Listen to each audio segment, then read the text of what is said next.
मनस्वी थापर, आपसे शुरुआत कर रहे हैं।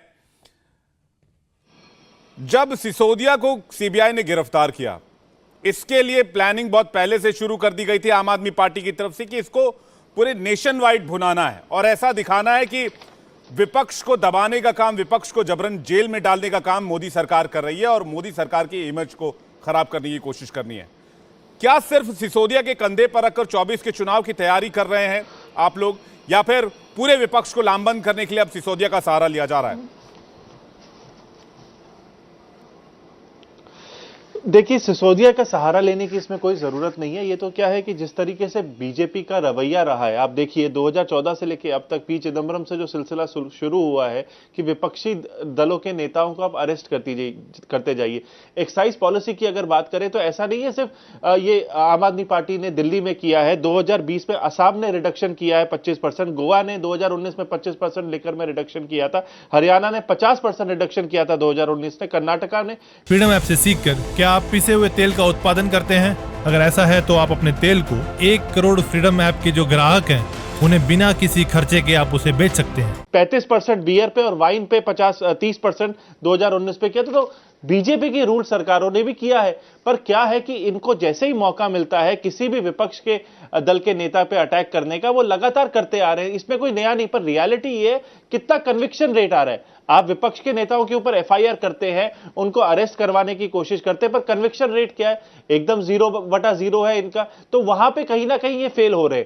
रियलिटी ये है, इनके पास मुद्दों की कमी होती जा रही है। विपक्ष जिस तरीके से आक्रामक होता जा रहा है, वो मुद्दे इनके पास नहीं दिखाई दे रहे। इसी कारण ये सारी चीजें करने की जरूरत पड़ रही है। नहीं तो यही चीज पे अगर हम सवाल उठाए कि उत्तर प्रदेश में आपने एक्साइज क्यों कम की थी 2018 में, आपने गोवा में क्यों एक्साइज कम किया था, आपने हरियाणा में क्यों कम किया था, इसका इनके पास कोई जवाब नहीं है। अब जब यही चीज दिल्ली में होती है तो इनको लगता है ये लिकर स्कैम है। तो क्या एक्साइज का दर कम करना लिकर स्कैम है? तो इन बीजेपी की सरकारों का लिकर स्कैम नहीं होता ये लेकिन तो ये तो लगातार बीजेपी करती आ रही है अपनी मर्जी से।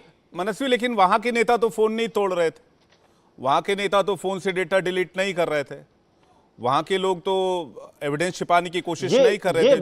विवेक ये सबसे बड़ी बात है। विवेक यही तो सबसे बड़ी बात है। तो 2014 से आप बताइए, 2014 से सीबीआई और ईडी ने क्या बीजेपी के किसी भी नेता के ऊपर कोई रेड डाली है? क्या इसका मतलब बीजेपी एकदम स्वच्छ पार्टी है, बीजेपी में कोई भ्रष्टाचारी नहीं है? क्या यह कहना चाह रहे हैं कि सारे भ्रष्टाचारी सिर्फ विपक्ष में, और जैसे ही ये भ्रष्टाचारी बीजेपी में आते हैं तो एक व्हाइट वॉश हो जाता है, वॉशिंग क्लीनर से क्लीन हो जाता है? बीजेपी में भ्रष्टाचारी होंगे तो आपको करप्शन की छूट मिलनी चाहिए। कितने रिकॉर्ड है मनस्वी? बीजेपी में अगर भ्रष्टाचारी हैं तो आपको भी करप्शन में छूट मिलनी चाहिए। आप तो अलग तरह की राजनीति की बात करते थे ना। अगर आपने कहा बीजेपी भ्रष्टाचारी है तो आपको भी करप्शन करने की परमिशन दी जाए, राइट? आप मेरे शब्दों को अपने हिसाब से मोड़ना चाह रहे हैं, आप मोड़िए। मैं क्या कह रहा हूं कि अगर भ्रष्ट कोई भी इस देश में है, उसको दो लेंस से देखना नहीं चाहिए।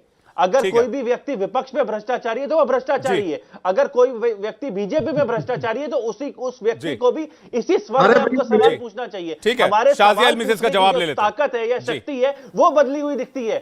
आप ईडी और सीबीआई ने क्यों नहीं किसी भ्रष्टाचारी बीजेपी के व्यक्ति को आज तक पकड़ा? और उसके नाम की लिस्ट पड़ी है मेरे पास, मैं दूंगा आपको। जी मनस्वी, ठीक है, मैं शाजिया से जवाब ले लेता हूं। दोगलापंथी, ठीक है मनस्वी, एक सेकंड, कौन दोगलापन कर रहा है नहीं कर रहा है वो तो सीबीआई जांच कर ही रही है, आप उसका इंतजार कीजिए। शाजिया इल्मी आपके आरोपों पर जवाब दे रही है। शाजिया, 2014 के बाद से सिर्फ विपक्ष के नेताओं को निशाना बनाया गया।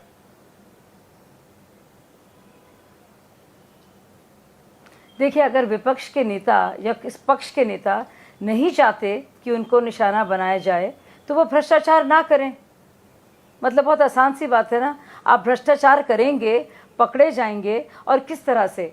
मेरे ख्याल से मनस्वी जी, मेरे मित्र थोड़े कंफ्यूज्ड हैं। भाजपा नफरत में इतने मुलव्विज़ हैं, ग्रसित हैं कि शायद तथ्य जानने की या उस पर शोध करने का काम ज़रा से भी नहीं करते।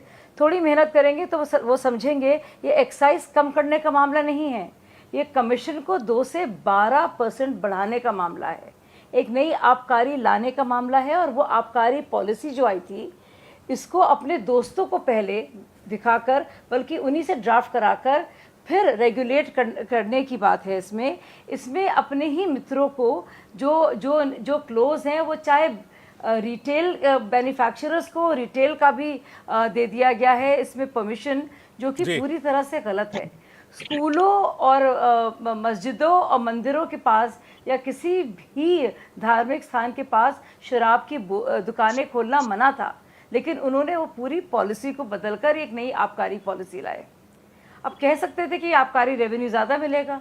फ्रीडम ऐप से सीखकर क्या आप पिसे हुए तेल का उत्पादन करते हैं? अगर ऐसा है तो आप अपने तेल को 1 करोड़ फ्रीडम ऐप के जो ग्राहक हैं उन्हें बिना किसी खर्चे के आप उसे बेच सकते हैं। पर हुआ ठीक उल्टा, और यही नहीं, इन्हीं के साथी चाहे विजय नायर हो और बाकायदा पकड़े गए हैं। 170 फोनों का उन्होंने उनको नष्ट क्यों किया?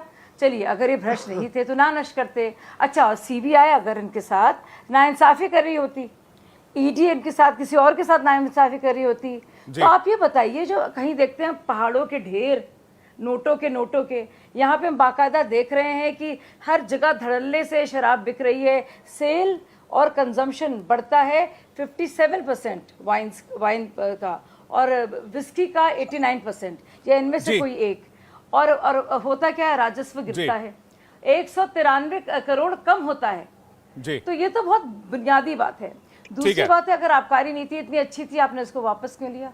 जी ठीक है, और मैं इसका 144 जवाब करोड़ आपने अपने मित्रों को क्यों बांट डाले? ठीक है, वो भी सरकारी खजाने से।